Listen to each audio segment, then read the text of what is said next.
많은 사람들이 경제적으로 안정된 삶을 희망하고 더 넉넉한 생활을 꿈꾸며 하나님께서 물질의 축복을 주시기를 간절히 기도합니다. 그러나 하나님은 재물을 단순히 축복으로 주시는 것이 아니라 그것을 올바르게 다룰 준비가 되어 있는지를 먼저 시험하십니다. 성경은 하나님께서 재정을 누구에게 맡기시는지 잘 보여줍니다. 아브라함은 큰 부를 소유했지만 그것을 자신의 욕심이 아니라 하나님의 뜻대로 사용했습니다. 요셉은 이집트의 총리로서 막대한 경제적 권한을 부여받았지만 하나님을 의지하며 정직하게 재정을 관리했습니다.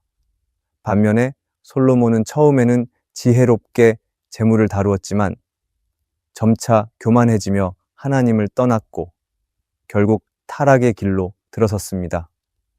이 말씀은 하나님은 아무에게나 재정을 맡기시지 않음을 말하는 것입니다. 그럴 때 우리는 하나님 앞에서 재물을 다룰 준비가 되어 있는지, 하나님 앞에서 신실한 태도를 보이고 있는지를 시험받게 될 것입니다. 그리고 그 시험을 통과한 사람에게 하나님은 더 큰 것을 맡기실 것입니다. 왜냐하면 어떤 이들은 재정을 위해 기도하며 간구하지만 막상 하나님께서 그것을 맡기셨을 때 준비되지 않으면 오히려 영적으로 무너질 수도 있기 때문입니다. 오늘 말씀은 하나님께서 더 큰 재정을 맡기시기 전에 우리에게 어떤 준비를 요구하시는지를 살펴보도록 하겠습니다. 첫째, 하나님은 우리가 물질에 대한 정직한 태도를 갖고 있는지를 시험하십니다. 하나님께서 더 큰 재정을 맡기시기 전에 가장 먼저 시험하시는 것은 우리가 정직한 태도를 가지고 있는가입니다. 돈을 다루는 상황에서는 사람의 진정한 모습이 드러납니다. 재물이 적을 때는 정직해 보이지만 더 많은 돈이 주어졌을 때는 그 정직함이 흔들릴 수도 있습니다. 그럴 때 하나님은 적은 재물을 통해 그 사람이 얼마나 신실한지를 보시고 더 큰 재정을 맡길 자격이 있는지를 판단하십니다. 우리는 때때로 정직함을 단순히 거짓말을 하지 않는 것이라고 생각합니다. 하지만 정직은 우리의 행동뿐만 아니라 마음의 태도와도 깊이 연결되어 있습니다. 작은 돈을 맡았을 때부터 신실하게 관리하는 사람이 큰 재정을 맡았을 때도 신뢰를 받을 수 있습니다.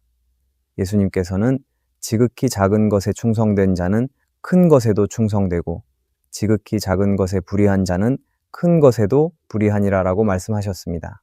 결국 하나님께서 우리에게 재정을 맡기시는 기준은 우리가 가진 재물의 크기가 아니라 그것을 다루는 태도입니다.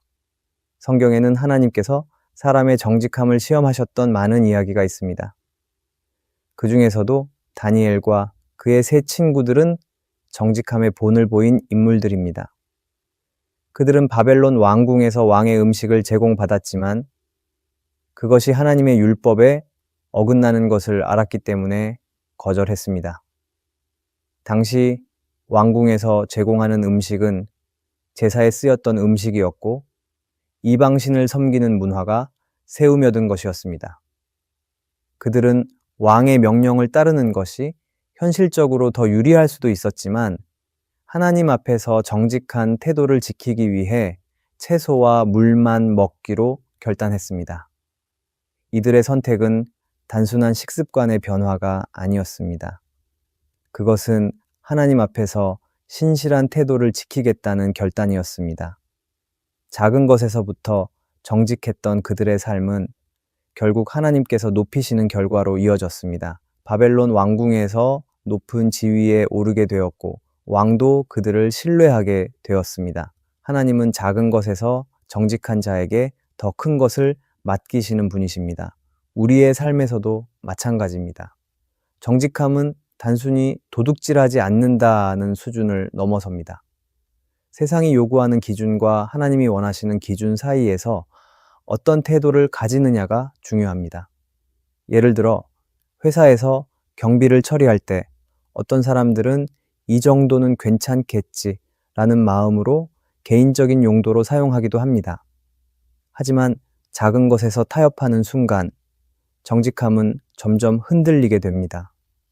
또한 계산을 하다가 결제가 잘못되어 내게 유리한 상황이 생겼을 때 이를 바로잡으려 하지 않고 그대로 두었다면 그것은 정직한 태도가 아닙니다.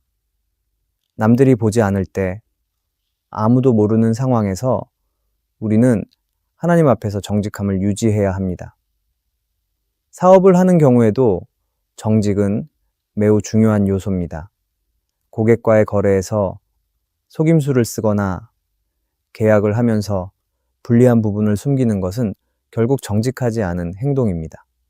세상에서는 이런 행동을 능력이라고 말할 수도 있지만 하나님은 작은 부분까지도 보고 계시고 우리의 태도를 시험하고 계십니다.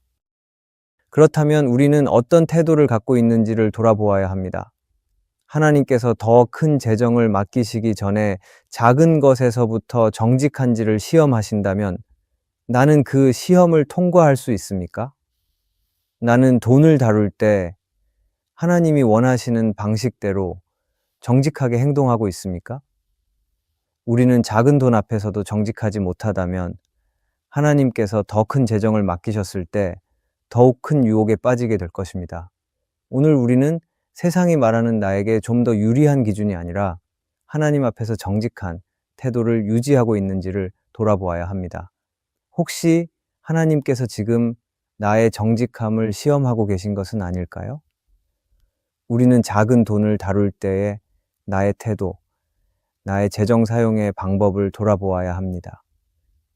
그리고 하나님께서는 정직한 자에게 더 큰 것을 맡기신다는 것을 기억하며 우리는 하나님 앞에서 언제나 바른 태도를 유지해야 합니다. 하나님은 우리가 물질에 대한 정직한 태도를 갖고 있는지를 시험하신다는 사실을 기억하기를 바랍니다.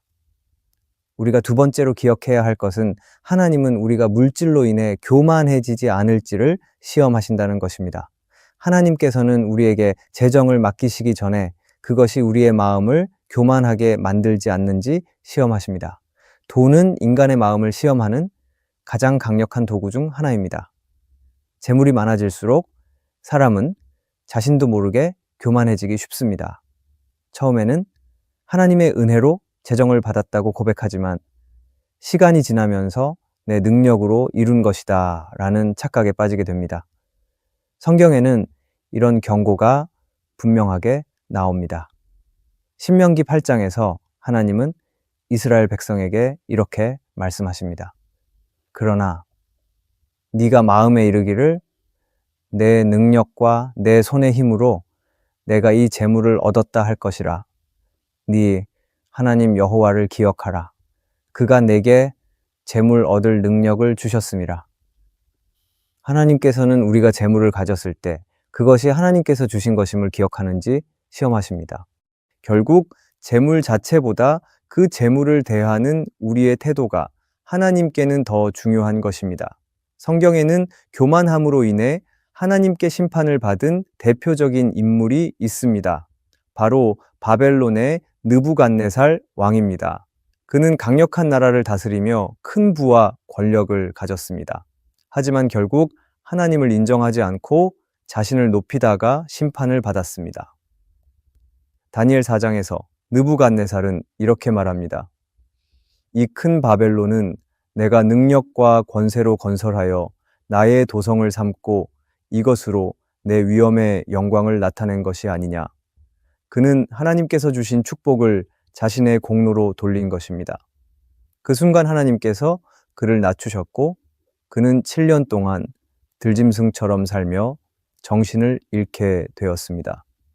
결국 그는 교만을 회개하고 하나님을 인정한 후에야 다시 회복될 수 있었습니다. 이 이야기는 단순한 성경의 이야기가 아닙니다.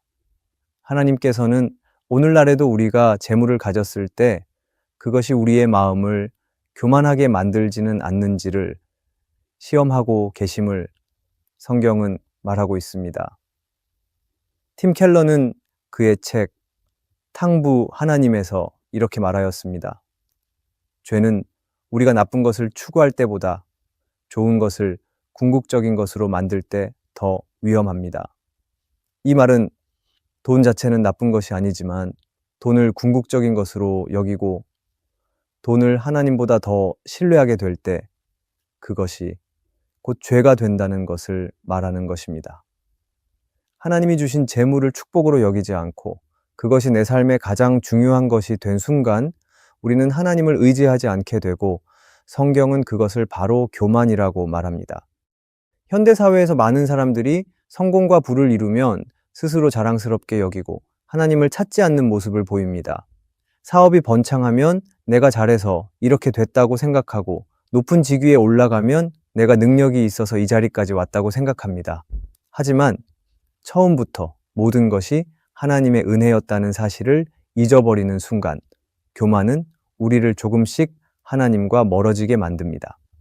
어떤 사람은 재정이 많아지면 기도할 필요성을 덜 느낍니다. 어려울 때는 매일 무릎 꿇고 기도했지만 생활이 풍족해지면 기도의 자리에서 점점 멀어지는 것입니다. 돈이 많아질수록 하나님보다 자신의 능력을 더 의지하는 모습을 보일 때가 많기도 합니다.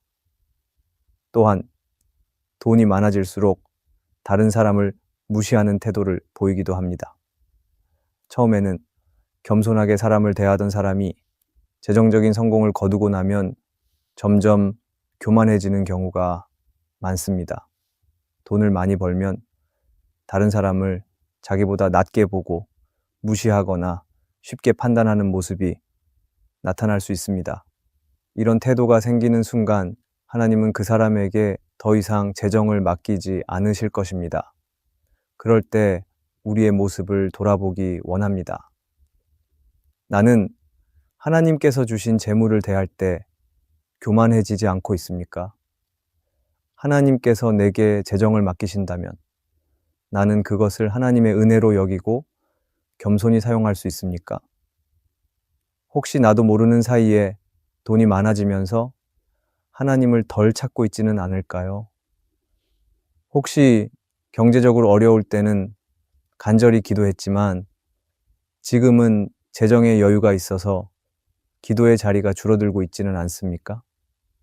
나는 사람을 대할 때 처음과 같은 겸손한 태도를 유지하고 있습니까? 우리는 하나님 앞에서 언제나 겸손한 태도를 유지해야 합니다. 교만은 하나님께서 가장 싫어하시는 죄입니다. 내 마음을 돌아보며 하나님 앞에서 언제나 겸손하게 재정을 사용하는 우리가 되기를 바랍니다. 우리가 세 번째로 기억해야 할 것은 하나님은 물질보다 하나님을 더 사랑하는지 시험하신다는 것입니다. 하나님께서는 우리에게 더 큰 재정을 맡기시기 전에 우리가 물질을 사랑하는지 아니면 하나님을 더 사랑하는지를 시험하십니다. 돈은 삶에서 중요한 요소입니다. 돈이 없으면 살아가기 어렵고 돈이 많으면 더 편리한 삶을 누릴 수 있습니다. 그러나 돈이 삶에서 차지하는 위치가 하나님보다 높아질 때 문제가 생깁니다. 성경은 분명히 말씀합니다. 너희가 하나님과 재물을 겸하여 섬길 수 없느니라. 하나님께서는 우리가 물질보다 하나님을 더 사랑하는지 어떻게 시험하실까요? 하나님은 때때로 경제적으로 부족한 시기를 내게 허락하셔서 우리의 신앙을 점검하십니다. 돈이 없을 때 하나님을 원망하고 불평하는가 아니면 여전히 하나님을 신뢰하고 의지하는가를 보십니다. 또한 돈이 많아졌을 때 그것을 어떻게 사용하는지를 통해서도 하나님은 나를 시험하십니다. 물질이 많아졌을 때 그것을 하나님을 위해 사용할 마음이 있는지를 살펴보십니다.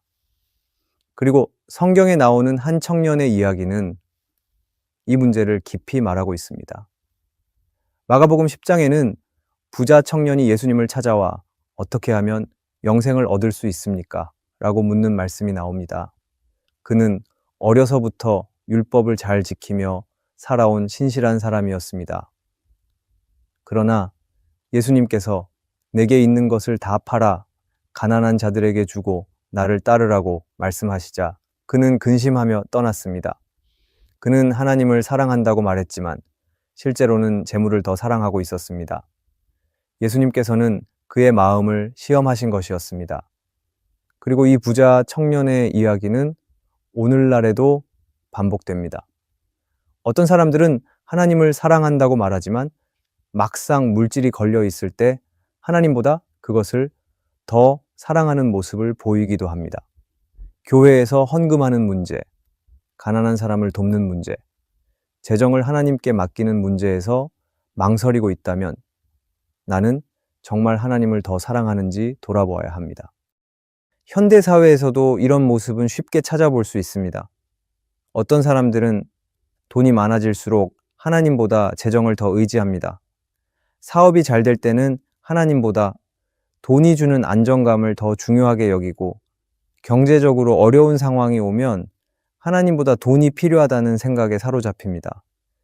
또 어떤 사람들은 돈이 많아질수록 하나님과 멀어집니다. 예배보다 돈을 버는 일을 더 중요하게 여기고, 하나님께 드리는 것보다 자기 자신을 위해 쓰는 것을 우선시합니다. 하나님께서 더 큰 재정을 맡기시기 전에 우리는 물질보다 하나님을 더 사랑하는지를 시험받게 됩니다.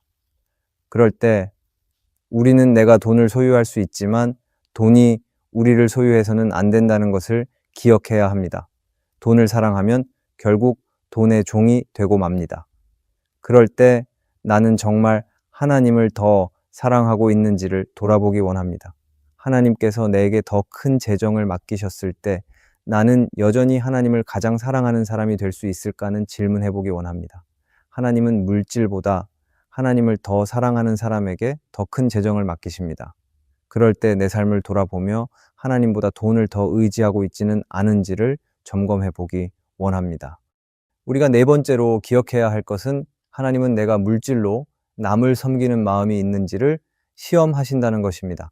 하나님께서는 우리가 물질을 가질 때 그것을 자신만을 위해 사용하는 사람이 될지 아니면 다른 사람을 섬기는 도구로 삼을지를 시험하십니다. 돈은 본질적으로 선하지도 악하지도 않습니다. 그러나 그 돈을 어떻게 사용하느냐에 따라 우리의 마음이 드러납니다. 하나님께서는 우리가 작은 것에서부터 다른 사람을 섬길 줄 아는지 보십니다.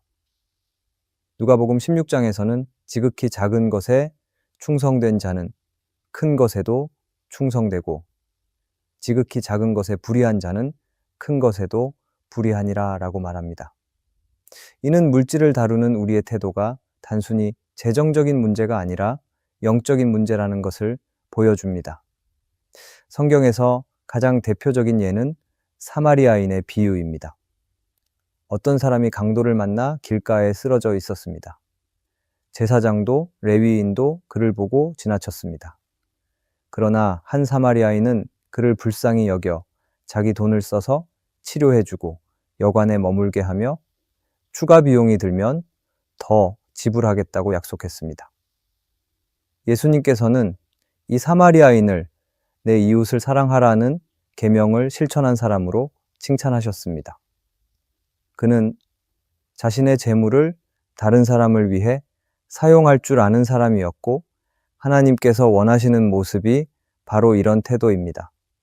하나님께서는 우리에게 더 큰 재정을 맡기시기 전에 우리가 가진 적은 물질로도 다른 사람을 섬길 줄 아는지를 시험하십니다. 많은 사람이 내가 부자가 되면 더 많이 베풀겠다라고 말하지만 실제로 그렇지 않은 경우가 많습니다. 오히려 가진 것이 적을 때부터 나누는 습관을 가진 사람이 더 큰 재정을 맡았을 때도 선한 청지기가 될 가능성이 큽니다. 예수님께서는 지극히 작은 것에 충성된 자가 큰 것에도 충성된다라고 말씀하셨습니다. 하나님은 우리가 적은 물질을 어떻게 사용하는지를 지켜보십니다. 우리가 작은 돈을 가질 때도 그 돈을 자신의 욕심만을 위해 쓰는지 아니면 하나님이 주신 것으로 이해하고 선한 일에 사용하는지를 시험하십니다. 그리고 그 태도가 변하지 않는 사람에게 더 많은 것을 맡기십니다. 부자가 된 후에도 나누지 못하는 사람은 결국 더 큰 부를 맡아도 여전히 나누지 않습니다. 부자가 되면 더 베풀겠다는 말은 결국 마음가짐의 문제이며 하나님께서는 우리의 마음을 보십니다. 사도행전 4장에서 등장하는 바나바는 자신의 소유를 팔아 가난한 자들을 위해 나누었습니다. 그는 재정을 맡길 때 자기 이익만을 생각하는 사람이 아니라 공동체를 섬기는 사람이었습니다. 그렇기에 하나님께서는 그를 사용하셨습니다. 반면 사도행전 5장에 나오는 아나니아와 삽비라는 하나님께 드린다고 하면서도 일부를 감추었습니다. 결국 하나님께서는 그들의 거짓된 마음을 드러내셨고 그들은 하나님의 심판을 받았습니다. 그들은 물질이 많아지면 더 베풀겠다는 생각이 아니라 오히려 더 움켜쥐려 했습니다. 하나님은 이런 태도를 기뻐하지 않으십니다. 그리고 이 원리는 오늘날에도 동일합니다. 어떤 사람이 경제적으로 어려운 친구를 보고도 모른 척 한다면 하나님께서 그에게 더 큰 재정을 맡기실 이유가 있을까요? 반면 자신도 넉넉하지 않지만 기꺼이 작은 부분이라도 나누는 사람이라면 하나님께서는 그를 믿고 더 큰 물질을 맡기실 것입니다. 그럴 때 우리는 내 수입이 적을 때도 하나님을 위해 그리고 다른 사람을 위해 쓸 준비가 되었는지를 돌아보아야 합니다. 나는 누군가가 어려움에 처했을 때 내가 가진 것으로 돕는지 아니면 조금 더 여유가 생기면 돕겠다라고 말하며 미루고만 있지 않은지를 생각해 보아야 합니다. 하나님께서는 우리의 작은 선택들을 보고 계십니다. 직장에서 후배나 동료가 금전적인 어려움을 겪고 있을 때 우리는 단순히 힘내라는 말만 하고 지나치지는 않을까요? 우리의 작은 실천들은 하나님께서 우리에게 더 큰 재정을 맡기실지를 결정하는 중요한 시험이 될 것입니다. 하나님께서는 재물이 우리의 손을 통해 축복이 되길 원하십니다. 하지만 우리가 가진 작은 것에서부터 선한 청지기 역할을 하지 못한다면 하나님께서는 더 큰 것을 맡기시지 않으실 것입니다. 우리가 내 손에 있는 것으로도 남을 섬기는 사람이 되기를 바랍니다. 그렇게 하나님께서 더 큰 재정을 맡기시기 전에 나의 작은 재정에서도 충성되게 다른 사람을 돕는 사람이 되기를 원합니다. 팀 켈러는 그의 책 만들어진 신에서 이렇게 말합니다.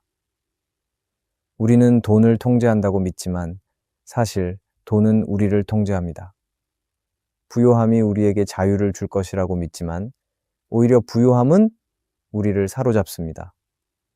이 말은 우리가 재물을 다룰 때 항상 경계해야 하는 이유를 명확히 보여줍니다. 하나님께서 재물을 맡기시는 목적은 그것을 통해 하나님 나라를 세우고 이웃을 섬기며 하나님의 영광을 드러내는 데 있습니다. 하나님께서는 우리의 현재의 모습을 통해 더 큰 재정을 맡길 수 있는지를 판단하십니다. 그럴 때 오늘도 내 삶을 통해 하나님의 뜻이 이루어지기를 소망하며 주어진 재정을 올바르게 다루는 우리가 되길 바랍니다. 오늘의 말씀이 은혜가 되셨다면 댓글에 아멘이라고 적어주시면 감사하겠습니다. 여러분들이 남겨주시는 댓글은 정말 큰 힘이 됩니다. 그리고 여러분들이 눌러주시는 좋아요와 구독도 큰 힘이 됩니다. 오늘도 함께 해주셔서 감사합니다.